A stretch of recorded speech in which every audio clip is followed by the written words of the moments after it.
বাংলাদেশের নারীদের কাছে একটি বিশ্বাসযোগ্য প্রতিষ্ঠান শান্তিবাড়ি। এক কথায় নারীর মানসিক স্বাস্থ্য এবং আইনি অধিকার সুরক্ষায় কাজ করে এই প্রতিষ্ঠানটি। এজন্য শান্তিবাড়িতে রয়েছেন অভিজ্ঞ মনোবিদ ও আইনজীবীরা। শান্তিবাড়িতে নারীরা যেমন আইনি পরামর্শ, মানসিক স্বাস্থ্যের যত্ন, পারিবারিক সামাজিক সমস্যা সংক্রান্ত সহযোগিতা পান, তেমনি বিশেষ চাহিদা সম্পন্ন শিশুরা প্যারেন্টিং সংক্রান্ত সহযোগিতাও পায়। শান্তিবাড়ি জুড়ে রয়েছে ছিমছাম লাইব্রেরি, আড্ডাঘর, যেখানে নারীরা বই পড়তে পারেন, আবার একান্তে সময়ও কাটাতে পারেন। তাই শান্তিবাড়ি হলো এমন একটা জায়গা যেখানে গেলে একজন নারী মনে করেন এই সমাজে স্রোতের বিপরীতে চলার মতো মানুষ তিনি একা নন। তার মতো নারীদের মনের কষ্ট, যন্ত্রণা, সমস্যার কথা শুনবার মানুষ শান্তিবাড়িতে আছে। নারীরা শারীরিক অসুস্থতার মতো মানসিক স্বাস্থ্যকে গুরুত্ব দেন না। এখানে নারীরা দেয়ালে পিঠ ঠেকে গেলে কাউন্সিলিং এর জন্য আসেন বলে জানান শান্তিবাড়ির educational and counselling psychologist Tanzina Chowdhury. School, college, university, married, mid age, after 60 অনেক এজের মহিলারা আসেন। তো বলবো যে ওনারা কিন্তু মাইল্ড, মডারেট, সিভিয়ার লেভেলে না গেলে আসলে কেউ আসেন না। সত্যি কথা, যদি 2 সপ্তাহ এরকম হয় যে 14 দিন যে না আমি আসলে কোনো কিছুতে আনন্দ পাচ্ছি না, এবং সবচেয়ে সিগনিফিকেন্ট হচ্ছে আমার ভালো লাগার কাজগুলি ভালো লাগছে না। দেখা যায় সবসময় মাইল্ড, মডারেট, সিভিয়ার ক্রস করলে দেন মানুষজন বলে না দেয়ালে পিঠ ঠেকলে আর পারছেন না, তখন হচ্ছে বলে এনার্জি একদম শেষ, তখন হয়তো আসেন। তাও ভালো যে ওনারা আসেন। শান্তিবাড়ির শুরু থেকে আছেন রাজিয়া সুলতানা রিমা। তিনি শান্তিবাড়ির সাইকো সোশ্যাল কাউন্সিলর ও থেরাপিস্ট। তিনি মনে করেন এ দেশে নারীরা নিজেদের অবহেলা করে বেশি। বিষয়টি নিয়ে শান্তিবাড়ির এই থেরাপিস্ট বলেন, আমাদের দেশের নারীরা সত্যিকার অর্থে ভালো নেই। প্রথমত আমাদের দেশের নারীদের যে আপব্রিঙ্গিং, সেই জায়গা থেকে তারা নিজেদের প্রতি যত্নশীল হওয়াটা শেখে না। ছোটবেলা থেকে একটা বৈষম্যের, সূক্ষ্ম একটা বৈষম্যের শিকার তারা হয়। হ্যাঁ, তো যখন এভাবে বড় হতে থাকে, বড় হয়, তখন না সে বোঝে না যে তার আলাদা করে যত্নের দরকার। এই বৈষম্যটা কারণে অনেক বেশি নারী নিজে নিজেকে অবহেলা করে। আমাদের মেন্টাল হেলথ বিষয়ক অ্যাওয়ারনেস প্রোগ্রাম খুব কম হয়, ঠিক আছে?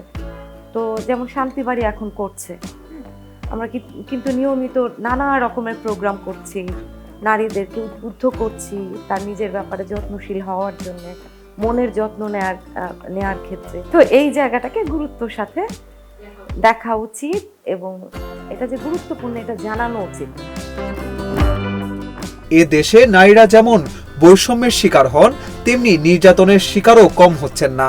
আগে লোকলজ্জার ভয়ে আইনের দ্বারস্থ হতেন না, তবে সেই যুগ এখন আর নেই। এখন নারীরা প্রতিবাদ করতে জানে, তারা আইনের শরণাপন্ন হচ্ছেন বলে জানান শান্তিবাড়ির এই আইনজীবী। আমাদের কাছে যে ক্লায়েন্ট আসে, এখানে এখন বেশিরভাগ আপনার আসে পারিবারিক নির্যাতনের শিকার, আবার কিছু আসে আপনার সাইবার বুলিং, আবার কিছু আসে আপনার কর্মক্ষেত্রে তাদের চাকরিগত কিছু সমস্যা, সেটা নিয়েও অনেকে আসে।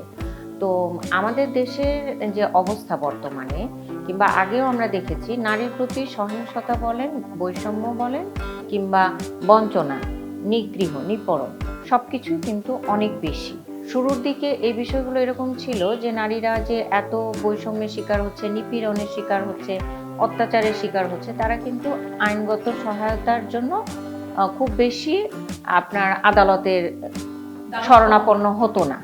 কিন্তু এখন সংখ্যাটা বেড়েছে, নারীরা এখন অনেক সচেতন, তারা জানে যে এই সংক্রান্ত কিছু আইন আছে এবং তারা ইনফরমেশন চায় কিংবা বিভিন্ন মাধ্যম দিয়ে কোনো না কোনোভাবে তারা হয়তো শান্তিবাড়িকে খুঁজে নিচ্ছে। নারীদের নিয়ে কাজ করার জন্য শান্তিবাড়ির মতো প্রতিষ্ঠান গড়ার স্বপ্ন কেন দেখলেন, এ প্রসঙ্গে শান্তিবাড়ির কো-ফাউন্ডার ও ডিরেক্টর শারমিন শামস বলেন, আমরা তো অনেক স্বপ্ন দেখি, আমাদের স্বপ্নের কোনো শেষ নাই। কারণ স্বপ্ন দেখি বলেই আমরা আসলে শান্তিবাড়ি তৈরি করেছি, স্বপ্নের থেকে তৈরি শান্তিবাড়িটা। আর এটার স্বপ্ন হচ্ছে আমরা এখন তো শুধু ঢাকা কেন্দ্রিক, মানে ঢাকায় একটা সেন্টার আছে। আমাদের ইচ্ছা এই সেন্টারটা অনেক ছোট, আমাদের সামর্থ্য যেটুকু সেটুকু দিয়ে আমরা শুরু করেছি, কিন্তু আমাদের সামনে ইচ্ছা আমরা বড় একটা শান্তিবাড়ি হবে, অনেক বড়, যে শান্তিবাড়িতে মেয়েরা আরও আনন্দ পাবে, এসে ভালো ফিল করবে, তাদের অনেক অ্যাক্টিভিটি করতে পারবে তারা এখানে এসে, সেরকম একটা শান্তিবাড়ি ঢাকা তো থাকবেই, আমাদের ইচ্ছা পুরো বাংলাদেশে শান্তিবাড়িকে ছড়িয়ে দেওয়া। এটা হচ্ছে একটা পুরুষ শাসিত পৃথিবী, পুরো দুনিয়াটাই হচ্ছে পুরুষের খুব আধিপত্য, সব জায়গাতেই পুরুষ যেতে পারে, সবখানে পুরুষ যেখানে যায় তার জন্য সেবা অনেক কিছু, না? কিন্তু নারীর জন্য নারীর কমফোর্ট জোন এটা নিয়ে খুব কম ভাবা হয়। কোথায় গেলে নারী ভালো লাগবে, তার নারীর একটা জীবনে কিছু প্রয়োজন আছে, সেই প্রয়োজনগুলো পূরণের পাশাপাশি এমন একটা জায়গা নারী পাবে যেখানে গিয়ে সে একটু দুদণ্ড নিঃশ্বাস নিতে পারবে।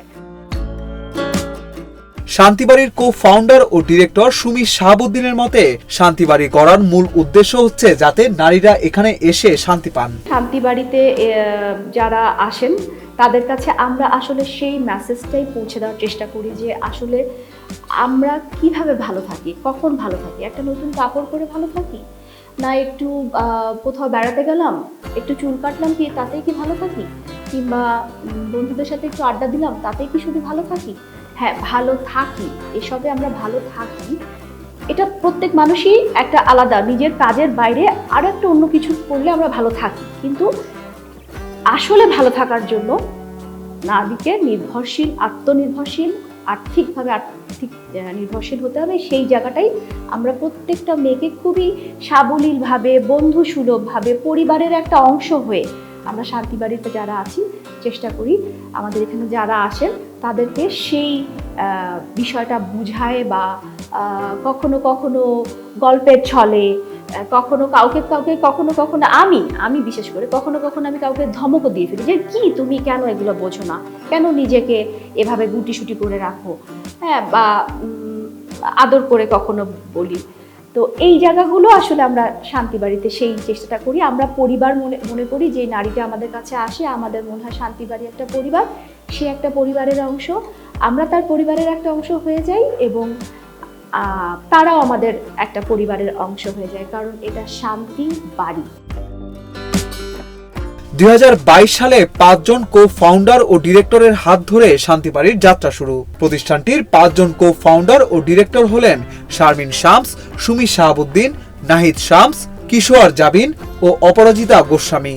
এ পর্যন্ত লিগ্যাল সার্ভিসের মাধ্যমে 193টি, সাইকো সোশ্যাল কাউন্সেলিং এর মাধ্যমে 380টি এবং প্যারেন্টিং কনসালটেশনের 65টি ঘটনা নিয়ে কাজ করেছে শান্তিবাড়ি।